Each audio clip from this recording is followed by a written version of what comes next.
जय भीम, जय भारत, नमो बुद्धाय। मेरा नाम विजेंद्र कुमार है और मैं एक दलित जाति से संबंध रखता हूँ जी। उत्तर हरियाणा बिजली वितरण निगम में 10 साल से नौकरी कर रहा था जी।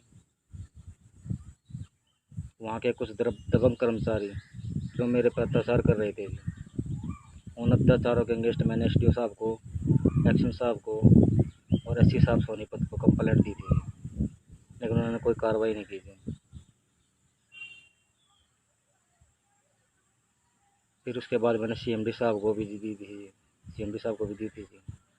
सीएमडी साहब ने भी कोई कार्रवाई नहीं की थी।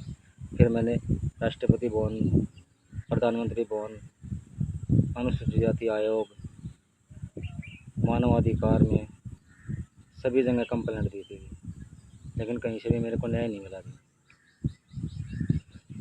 महकमे में जो एसडीओ है सीमा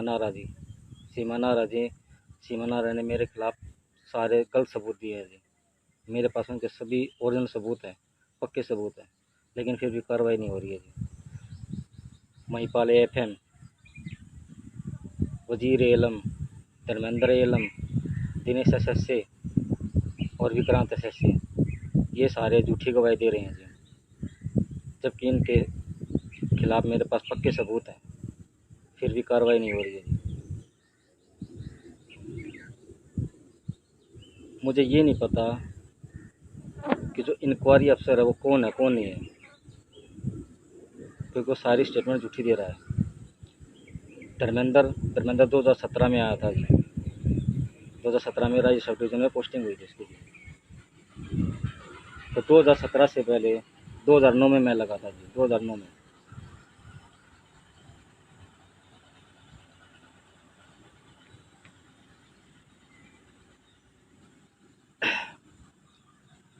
दो हज़ार नौ के और 2017 में कितना ज़्यादा अंतर है ये बताइए जी।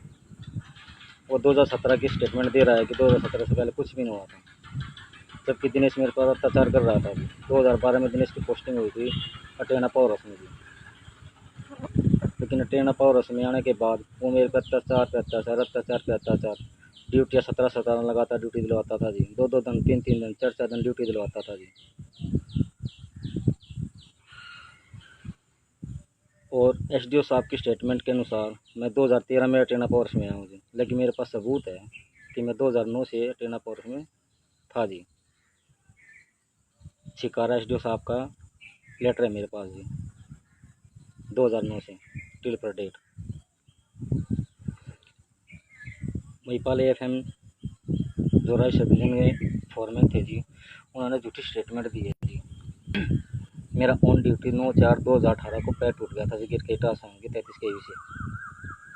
तो उन्होंने बताया कि मेरा पैर बार की गिर है जी, बार मोटरसाइकिल से गिर के पैर टूटा है जी, जबकि मेरे पास सबूत है, रिकॉर्डिंग भी है। जो बंदे वहाँ पे मौजूद थे उनकी भी स्टेटमेंट है मेरे पास जी, लेकिन कोई कार्रवाई नहीं हो रही है जी। मैंने इतनी जगह एप्लीकेशन लगा चुका हूँ जी, इतनी जगह लगा चुका हूँ जी, कि कहीं पे भी मेरे को न्याय नहीं मिल रहा जी। क्या दलित होना गुनाह है क्या जी? मैं माननीय प्रधानमंत्री और माननीय राष्ट्रपति से हाथ जोड़ के विनती करता हूँ कि इस केस की निष्पक्ष जांच की जाए, और माननीय मुख्यमंत्री मनोहर लाल खट्टर जी से भी हाथ जोड़ के विनती करता हूँ कि मेरे केस की या तो विजिलेंस इंक्वायरी करवाई जाए, जिसे मेरे पर जो लगाए गए इल्ज़ाम इनके ये सब झूठे साबित हों, क्योंकि मेरे पास सबूत हैं, रिकॉर्डिंग भी है। एससी साहब की रिकॉर्डिंग मैंने फेसबुक पे डाल रखी है जी। एससी साहब से मिला था जी मैं, और एक्शन साहब से मिला था, एसडीओ साहब से मिला था। एक्शन साहब ने बोला था कि अगर महिपाल ने स्टेटमेंट झूठी दे रखी तो महिपाल को ब्लेम कर, महिपाल के ऊपर केस डाल। तो मैंने 3/7/2019 को एससी साहब, एक्शन साहब को भी दी थी जी, एससी साहब को भी दी थी जी, तो उन्होंने कार्रवाई नहीं की अभी तक जी। अगर महिपाल सच्चा है तो मेरे आमने सामने लाओ जी महिपाल को जी, तो मैं बताऊंगा कि उसने क्या झूठ बोल रहा है, क्या सच बोल रहा है।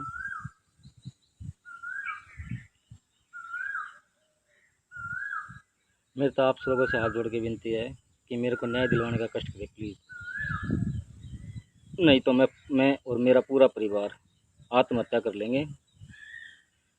और प्रशासन, बिजली बोर्ड जो उत्तर हरियाणा बिजली निगम है, उनकी तरफ से हमारे पर पूरा प्रेशर बनाया जा रहा है जी। हमारी गली में एक पोल था जी, लोहे का, लोहे के पोल की जगह सिमेंटेड पोल काटा है जी उन्होंने जी। ना उस पर सटे रोड लगाई जी, पहले सटे रोड लगी हुई थी उस पोल पे जी। और अर्थिंग भी एक तार पे बांध रखी है अर्थिंग जी। हमने कंप्लेंट दे ली, इतनी जगह कंप्लेंट लगा ली उसकी भी जी, लेकिन वहाँ पे कोई कार्रवाई नहीं हो रही। एक्शन साहब के पास आरटीआई लगाई जी, एससी साहब के पास आरटीआई लगाई है जी, तो भी वे कोई कार्रवाई नहीं कर रहे हैं जी। इतना हरासमेंट किया जा रहा है हमें, इतना हरासमेंट किया जा रहा है कि हमारा पूरा परिवार आत्महत्या करने के सिवा में हमारे पास कोई दूसरा चारा नहीं है। हमने 25 महकमों में मेल भी भेजी है जी, जिसमें कि सुप्रीम कोर्ट ने अपील तो दायर की है जी, लेकिन उन्होंने कोई लेटर नहीं निकाला जी। मैं किसी से जवाब नहीं मांगा जी अभी तक। उससे पहले मैंने सुप्रीम कोर्ट में एक बार अपील लेटर भेजा था जी। सुप्रीम कोर्ट ने एक लेटर महकमे के नाम निकाला था जी, तो उसका भी कोई रिप्लाई नहीं दिया जी। इसका मतलब तो महकमा, सीएमडी साहब हैं और ये एसडीओ साहब सुप्रीम कोर्ट से ही बड़े हो गए क्या जी? कानून का डर नहीं इनको?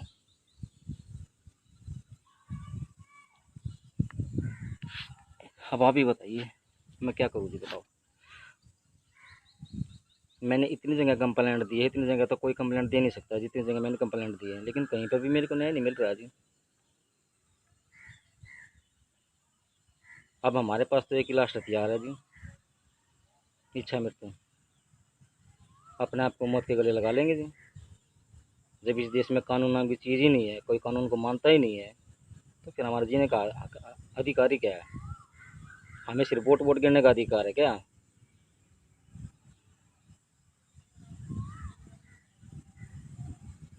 हम इंसान नहीं है क्या? मानव अधिकार में मैंने एप्लीकेशन दी, मानव अधिकार कह रहा है कि तेने रिजाइन दे दिया। अरे रिजाइन तो मैंने कंडीशन पे दिया था कि मेरे साथ अत्याचार हो रहे हैं, मेरे को जान से मारने की प्लानिंग कर रहे हैं, तो मानव अधिकार, मानवता का अधिकार नहीं हमें? एससी कमीशन में मेरा केस चलता रहा जी। उन्होंने लेटर काटे जी, सीएमडी के नाम, चीफ सेक्रेटरी के नाम, लेकिन वो कोई हियरिंग पे जाता ही नहीं था जी। मतलब ये इतने बड़े हो गए कि वे हियरिंग पे नहीं जाएंगे जी। लेटर उनके नाम कट रहे, समन उनके नाम कट रहे हैं, फिर भी नहीं जाते जी वे हियरिंग पे। और मैं तो आप लोगों से हाथ जोड़ के विनती करता हूँ कि अगर हमारे परिवार के साथ कुछ भी हादसा हो जाता है या हम अपना आप भी मर जाते हैं, तो हमारी मौत का ब्लेम दिनेश एस से, महीपाल एफएम फोरमैन, वजीर एलम, धर्मेंद्र एलम और विक्रांत एस और सीमा नारा एसडीओ के ऊपर लगेगा जी, क्योंकि उन्होंने हमारे पे बहुत अत्याचार किए हैं जी, बहुत अत्याचार। मैं तो आप लोगों से हाथ जोड़ के विनती करता हूँ कि हमें न्याय दिलाने का कष्ट करें, नहीं तो हम अब लास्ट में मरने के सिवा हमारे पास कोई चारा नहीं है।